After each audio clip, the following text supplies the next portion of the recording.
মোনাজাতে রাসূলের পিতামাতার জন্য প্রাণ ভরে দোয়া করেন। আমি যদি আমার পিতামাতার জন্য দোয়া করি, যেমন আমার পিতামাতা আমাদের দোয়ায় খুশি হন, রাসূলের পিতামাতার প্রতি দোয়া করলে রাসূলও তো খুশি হবেন, হবেন না? হবেন না? রাসূল কি অখুশি হবেন? তাহলে আমরা তো দোয়া করতে পারি, কোথাও তো দোয়া নাই। বলে ওনার পিতামাতা মুসলমানই ছিলেন না। রাসূলের পিতামাতা মুসলমান না থাকলে আমরা কিভাবে মুসলমান হইলাম? এই নূরের রাসূল যখন তার পিতার পেশানিতে ছিল, মক্কার অনেক রমণী প্রস্তাব দিয়েছিলেন রাসূলকে বিয়ে করার জন্য।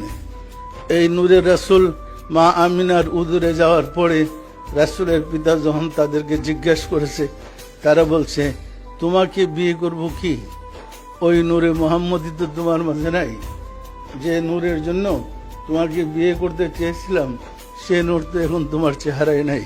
যার চেহারায় নূরে মুহাম্মদী অবস্থান করেছিলেন, তিনি কি মুমিন নয়? কি বলেন? আর যিনি নূরের রাসূলকে পেটে ধারণ করেছিলেন, তিনি কি মুমিন নয়?